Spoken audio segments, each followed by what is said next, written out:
Dmitri? Dmitri! Move!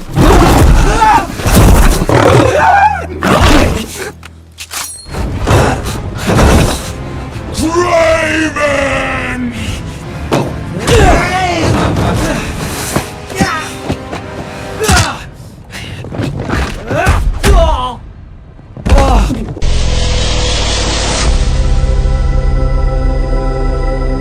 The movie begins with Sergei Kravenov, known as Kraven, who is introduced to a Russian prison. He is escorted through the facility, which draws the attention of both inmates and guards. He is taken to a room where Kraven meets his cellmate, who remarks that he hates cellmates. And Kraven responds that they already have something in common. Последний пассажир придется месяц. Я здесь больше 3 дней не буду.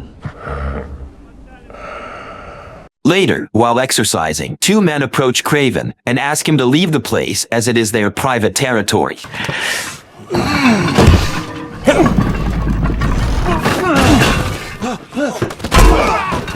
Kraven is then brought before Semyon Chorny. Chorny asks him if he knows who he is, and Kraven replies he is Semyon Chorny, leader of the Kirov gang. Chorny is surprised to learn and questions his identity, and Kraven responds he is a hunter, which Chorny considers a myth. Ну что, охотник? Как тебя зовут и кто тебя послал? Kraven.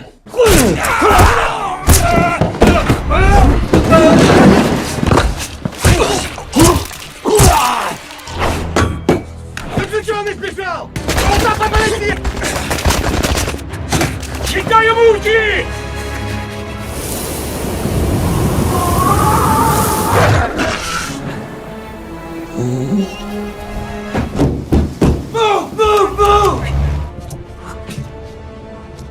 So how'd it go? Good for me. Bad for him. The movie flashes back to the past when Sergei Kravenov's father arrived to collect him and his brother from boarding school. During the car ride, he tells them their mother was weak and sick in her mind. That is why she took her life, making children sad and angry at the same time. Nikolai wants them to get ready to take over his drug trafficking business, but both are not interested in that. Where are we going, Papa?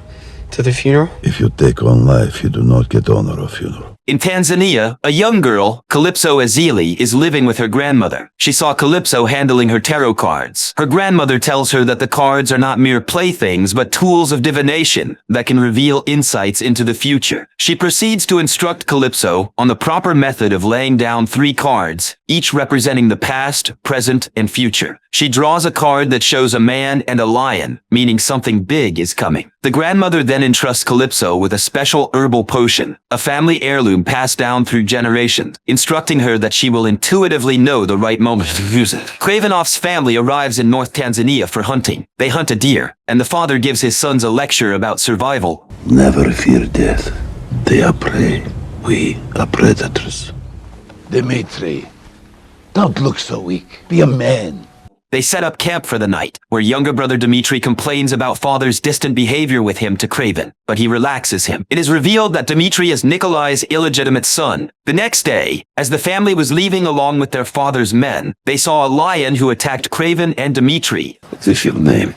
Alexei Tsitsevich. No, you do not have name. I am here, teaching my sons the joy of stalking, and your imbecilic voice are stalking me. Oh, father gets him this time, and he'll become a legend, and we don't have to come here again.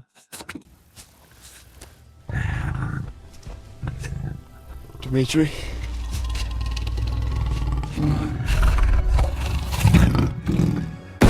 Dmitri!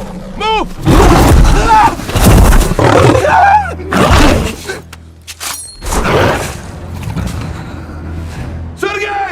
And he is on the verge of death. A girl named Calypso finds him, who ran away from his parents' vehicles out of curiosity. Seeing Calypso after Lion's blood drops mixed with Sergei's blood, she calls for help and gives him a serum, which is her mystical family heritage. Meanwhile, the plane arrives at Nikolai's call, and Sergei is entered in it. Calypso leaves a tarot card in Sergei's hand when he is moved to a nearby medical facility. The doctors treat him, but he is still unconscious, making them believe that he is dead. Suddenly, he has visions of a lion, and he wakes up, shocking the doctor. Doctors are surprised by the quick healing process, which is unlike anything they have seen before. After recovering, instead of being comforted by his father, he scolds him. You must be Sergei's father. I am here to take him home. Clinically, he was dead for more than 3 minutes. He will be leaving with me. Father is the only animal that is dreaded.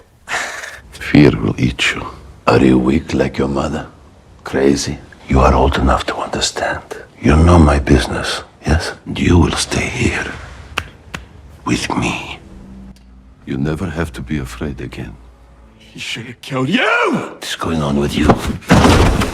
He decides that he doesn't want to live under his father's harsh control anymore. Sergei chooses to leave his home and his family behind. He packs his stuff and leaves at night when Dmitri sees him leaving. Sergei feels changes in his behavior and some different powers in his body. He starts learning that his physical characteristics have turned animistic. Sergei went to a nearby port and took the ship to Russia. After arriving in Russia, he leaves for the sanctuary owned by his late mother in the middle of the forest. First, he is shocked to see an army of horns running towards him, but gets surprised when they do not attack him. He arrives in a sanctuary that is surrounded by dense forests and untouched nature. Sergei starts to live a life of solitude. He learns to survive by relying on the land, hunting for food, and using his environment to stay safe. Over time, Sergei forms a deep bond with the animals of the area. He observes them closely, understanding their instincts and behavior. While running behind the jar, he hears gunshot sounds. He climbs the tree to see that there is a group of men killing buffaloes. He went there and saw two men taking buffalo horns.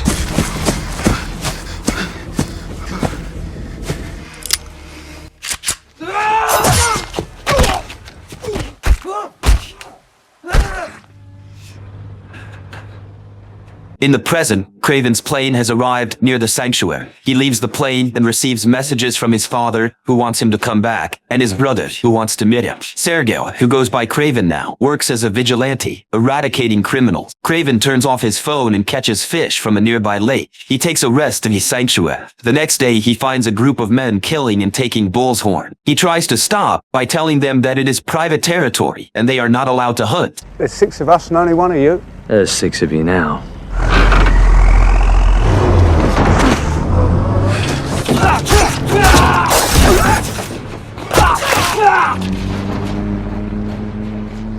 Mr. Taglin, this guy, he won't be bothering us anymore.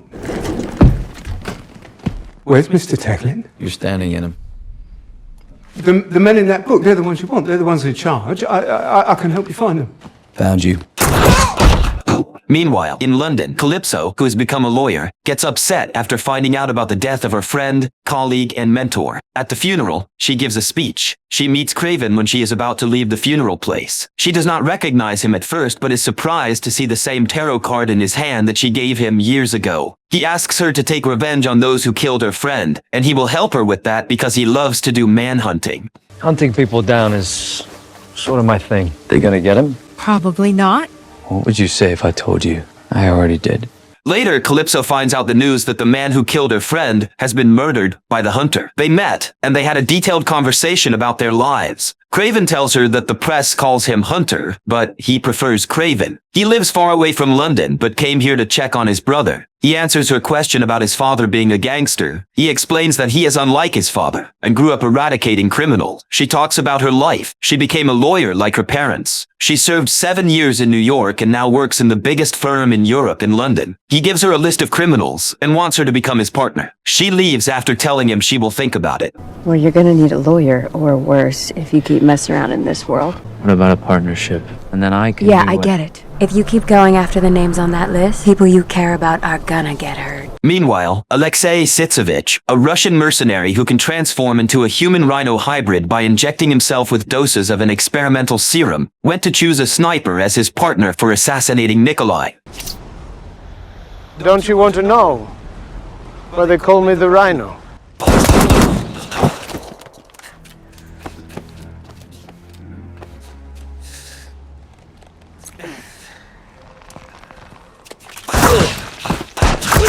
When a rhino sees his opportunity, he doesn't hesitate. He charges in and takes.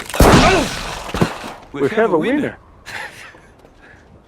Alexei Sitsevich has planned an assassination attempt on Nikolai by sending hitmen to the club. Nikolai went into the club to discuss his gangster business with a man who is the partner of Alexei while Dmitri was performing as a singer in his club. He sings songs for his father, making him laugh. Suddenly the man tries to attack Nikolai, but Nikolai swiftly neutralizes the attackers, eliminating the immediate threat. The Rhino sends his regards.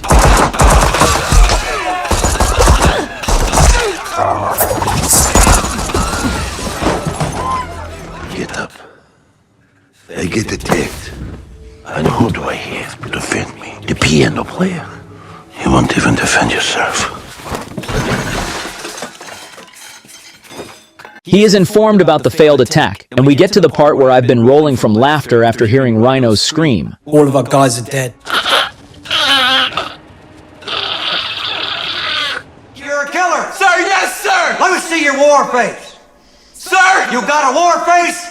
Ah! That's a war face! Now let me see your war face! Bullshit! You didn't convince me! Let me see your real war face! You don't scare me! Obama gives him a USB that he has found on his door. On USB, they have found Sergei is a hunter and is killing people. Alexei gets excited with the news and decides to hire another assassin. Alexei hires Foreigner, an assassin who has spent years studying Kraven's attack patterns and uses ocular hypnosis to confuse his targets. He kills a prisoner guard by this method in a Russian jail. 1, 2, 3. I'll be seeing you.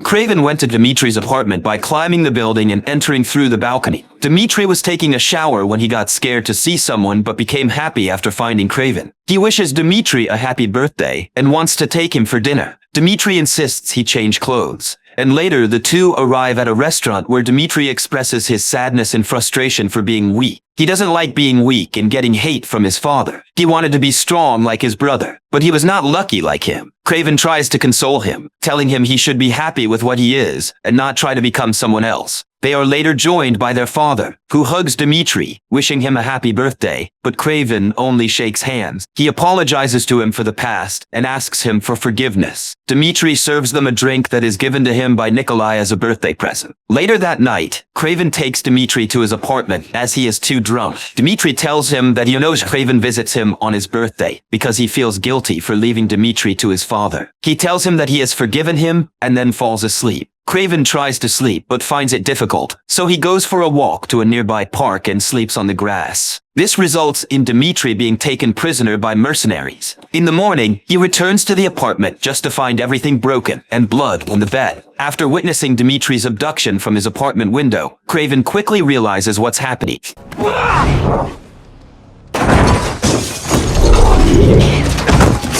Hey, wait! Stop! Please! Wait! We can figure this out!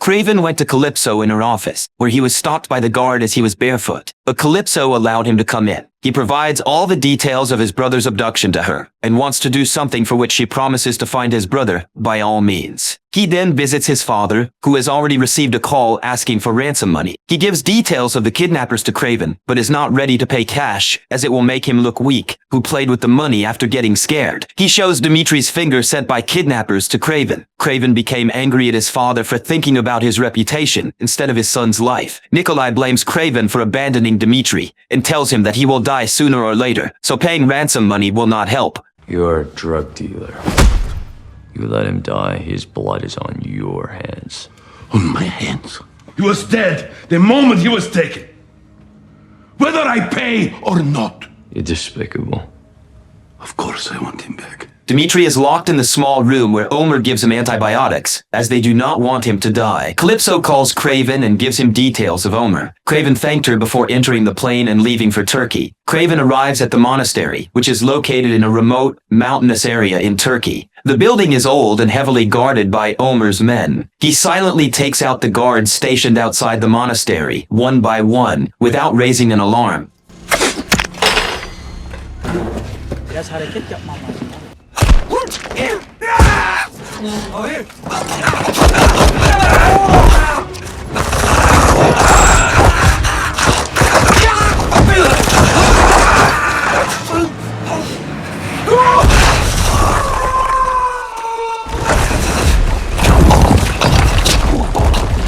Rhino. He's killed us both now. Alexei approaches Dmitri and unfolds his hands. He takes him to his office, where he shows him the video of his brother revealing that he is a hunter who kills men on his list. He then explains his body condition to him. He takes serum to stay alive as Rhino. It happened because everyone considered him weak and useless, so he used this way to increase his power. He explains the whole procedure of his experiment to Dmitri. Meanwhile, Alexei sends his men to find Kraven under the rubble, but Kraven is outside, and he kills both men. We've got Kraven. He calls Calypso, informing her to leave her place and meet the man waiting outside, who will take her to the safest place. She saw 5 strange men entering the building, so she packed her stuff, including the healing potion, and left the building. She arrives on Kraven's plane and arrives in his hidden sanctuary in Russia, where he was waiting for her. She informs him that some of her men got killed by someone. We're being hunted.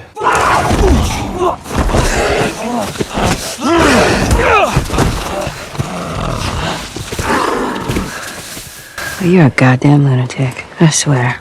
Oh, you just figured that out now? Alexei and the foreigner leave with Dmitri and their men to capture Kraven. Alexei calls Kraven from Dmitri's phone, asking to join him against his father, but he cuts off his call. Alexei sends his men with weapons to bring Kraven's dead body. Meanwhile, Kraven takes hunting weapons from the sanctuary to prepare himself for attack. Suddenly, the Alexeian men get attacked by the leopard. Dmitri takes the advantage and escapes into the forest. Kraven kills all their men and finds out about the trap they were trying to set up to capture Kraven.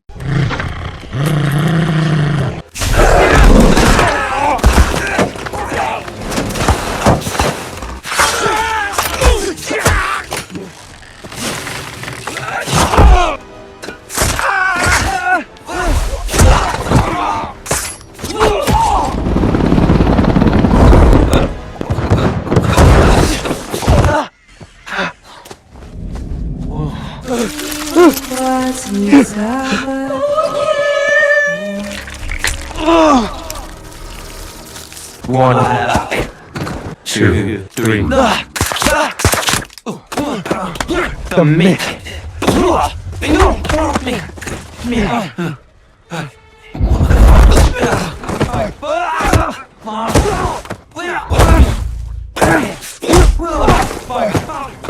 Honestly, I thought that would be harder. 1, 2. Calypso uses a crossbow to kill him and bring Kraven back to life. Alexei finds out that Kraven is dead, so he becomes happy and decides to leave as his men have already captured Dmitri again. As the gang was leaving in the vans, they saw Buffalo running towards their vans. Kraven has used...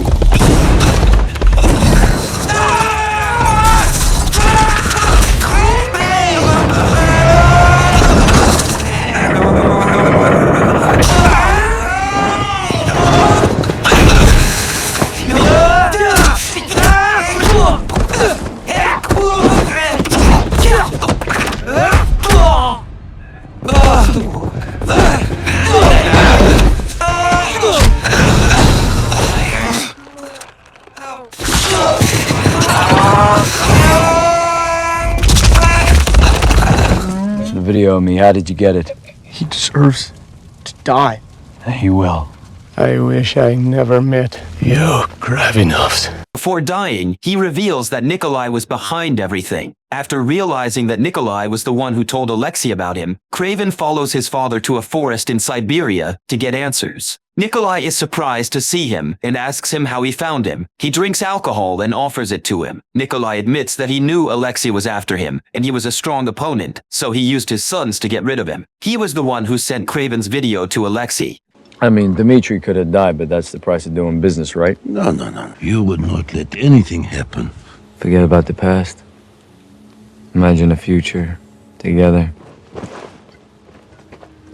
I could have come for you years ago, but I didn't.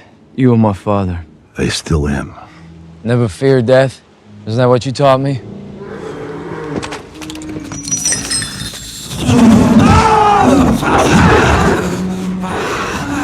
A year later, Kraven meets Dmitri for his birthday dinner and drinks. The two start conversing when Kraven gets upset to learn that Dmitri has become a crime lord like Nikolai. Dmitri counters that his brother is a hypocrite after murdering their father and many other men. They leave dinner in half.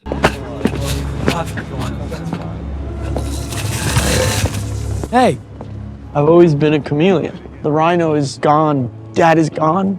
It's all just there. I'm gonna take it. Go home, Kraven. Dad left you something. Sergei goes home to find a gift his father left him. The mane and skin of the lion that nearly killed him as a boy, cut into a vest with a necklace made of fangs. Kraven puts the outfit on and sits in a throne-like chair to admire himself in a mirror. And this is where the movie ends. Please subscribe if you enjoyed the video.